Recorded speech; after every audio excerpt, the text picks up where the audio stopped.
Hello, everybody. This is Debo at Debo's Film Reviews, and I'm about to review Goldfinger, starring Sean Connery in his third outing as James Bond 007, with Honor Blackman as Perno Pussy Galore, Tanya Mala as Tilly Masterson, Shirley Eaton as Jill Masterson, Harold Sakata as Oddjob, and Gert Frobe as Goldfinger, and of course, with returning cast Bernard Lee as M, Lois Maxwell as Moneypenny, and Desmond Llewellyn in his second outing as Q. And, well, I should also mention C.E.C. Linder. I can't pronounce how it goes, but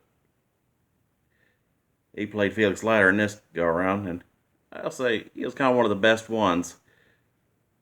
Although Jack Lord was supposed to have came back, but he kind of got big and didn't want at the time, and well, they didn't think they needed some, didn't have competing star didn't want the studio didn't want competing star power with Connery,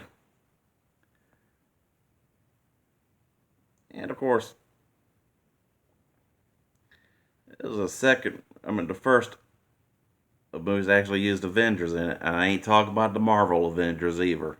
I'm talking about the British spy series, which is coincidentally the same name because there was Emma Peel, who played Tracy in Magic Secret Service, and then Arnold Blackman, who played Kathy Gale in Avengers before becoming Percy Galore. Matter of fact, she actually left the show to do the movie. And of course, very epic of a movie. There were some differences in the book, is like how in the book, Pussy Galore was a lesbian jewel thief, and there was an Aston Martin DB3 that Bond drove, not a DB5, which of course this was the movie that made that car the household name it became. In its first outing, and oof, definite epic. I mean, with an epic villain. I mean, even at the beginning, where it had like one of the most very spoof scene of the whole wetsuit or wet tactical and wetsuit deal, and you go into that drug lord's lab, and he's putting that plastic explosive at the beginning, and then he meets the contact, and then hooks up with that girl at the bar, and then only get jumped by an assassin running over Hitman, and then he throws that light fixture in the water, and then electrocutes him, and goes, shocking, positively shocking. And of course, which had the suit thing, which has pretty much been used in every spoof, like with the scene where Bond gets captured and is on that table with a laser pointing at him, with even with the most iconic lines of Bond going, "Do you expect me to talk, Goldfinger?" And he goes, "No, Mr. Bond, I expect you to die."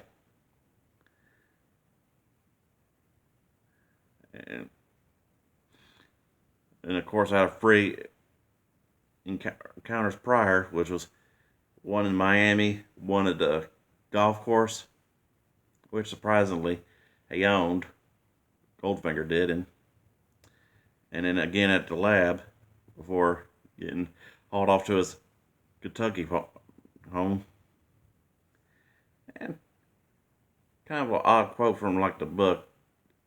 I can barely remember part of it, but I can say the first encounter is happenstance, second encounter is coincidence. I forgot the third part of it, but it's kind of iconic in the book. Somewhat could have been iconic if it was used in the movie, but it was only in the book. And in the book, and of course, this was practically the only one of the Connery Bond films to not have anything to do with Spectre, which is surprising because some of the novels used for for the Connery movies didn't have Spectre in it involved mentioned whatsoever. Which, if you watched the reviews on other Bond videos, you'd know this by now. But yeah, that wasn't. And even for a fun fact, this was actually the very first movie ever to feature a Mustang, because Mustang have debuted in the '64, and this movie released in '64, as the car was released in April and the movie December. And we'll talk about an epic scene in that where Bond and Tilly Masterson meet, and even kind of featured how they had to use the Henry U.S. survival rifle, appearing in the second and final time in a Bond movie. First used as by Bond in From Russia with Love, this time used by Tilly Masterson, who of course is not an agent but wanting revenge for her dead sister, who Goldfinger in the movie Goldfinger painted gold, and after cheating on Goldfinger with Bond, forcing him to throw a poker game at the beginning of the movie. And of course, old intro to DB5 in Q Labs, which is one of the rare few occasions that in a Bond movie that actually shows the labs. I mean, the actual London one, not like a little other station in like another one where Bond's supposedly stationed at. Kind of like, how you hardly ever see any other Bond of Double O's except for like brief cameos, or the twist villain of Goldeneye, if you hadn't already watched my review on it. And of course, and man, that DB5, talk about one of the most iconic cars in cinema history. I mean, that thing can one up both the General Lee and the Batmobile. I mean, with its oil slick gadgets, the bulletproof screen, the ejector seat, which of course falls under the whole classic, the ultimate movie trope of don't press the red button. And man, talk about some epic chase scenes that produced, like first between Bond and Tilly in her Mustang, and then he puts the little gadget thing that slashed her tires, and then the whole right side quarter panel, and then Bond pretends to be the motorist that stops by and drives her to the gas station, and of course Bond surveys while Bond's doing surveillance on Art's Goldfinger's factory. I gotta say, kind of kind of weird line at the beginning. You know, when he's meeting Felix, and he says, Felix, I'm on holiday. And he goes, not anymore, you're not. Signal from London. And the whole, that sounds like a French nail varnish kind of line. And yep, Bond would know from all the women he's tapped. And man. And surprisingly, in this one, it was all blondes, too. Not judging, but hey. The pattern fits. Kind of like how it had like both Masterson sisters, Pussy Galore, and then her flying circus, because in the movie she is a pilot, not a jewel thief. And a little weird fact that some of those women that were in that squad were actually men in drag, but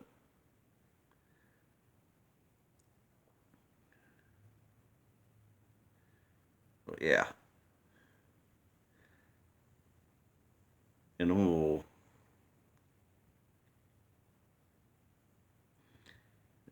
and then of course Bond discovers, he's getting knows too much about Bond's plot on Fort Knox and Operation Grand Slam.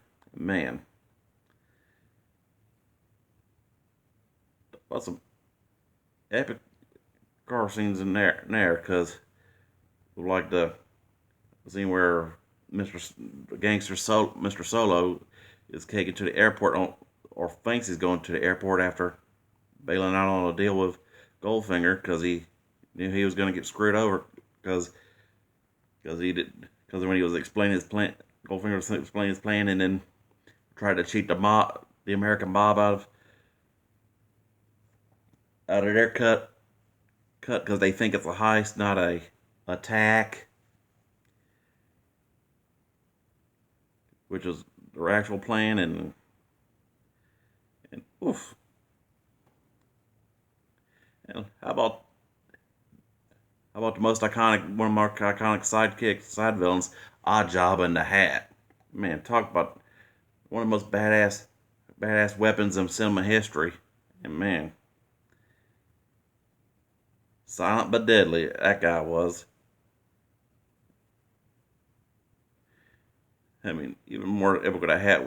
Again, when he takes that decapitates the statue, then kills Tilly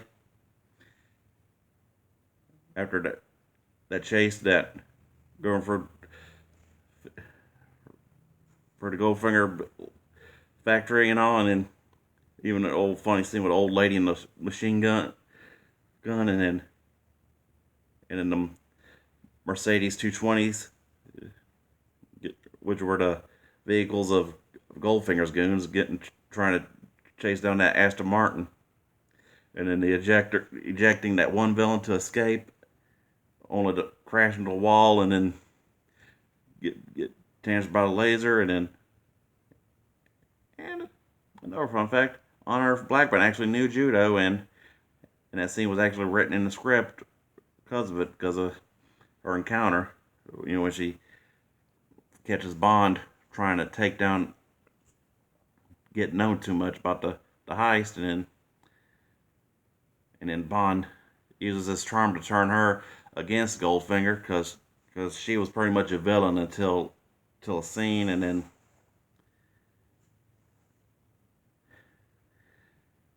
then of course old counter to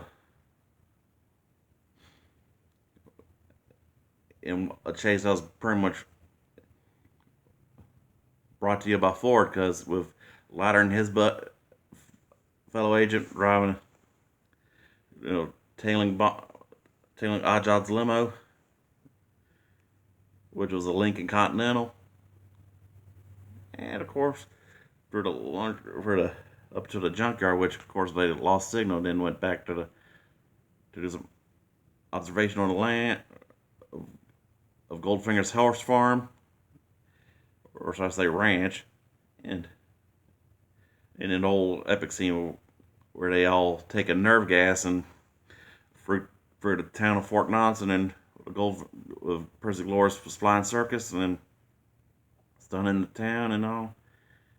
And then the whole shootout, the Fort Knox shootout, even some memorable lines like "minimum effects of fire till bomb has been neutralized," and oh no, and how Oddjob got his when he got that hat stuck in the bars, and Bond found that loose wire, and he hooked to and just electrocuted the fucker, and then woof, and then of course disarmed the bomb with the help of the CIA trying to get in, and oh, then you got the whole final showdown on the plane, and the whole playing the Golden Harp line. Epic 5 out of 5. I hope y'all like, subscribe, and enjoy, and I'll keep dishing the reviews out.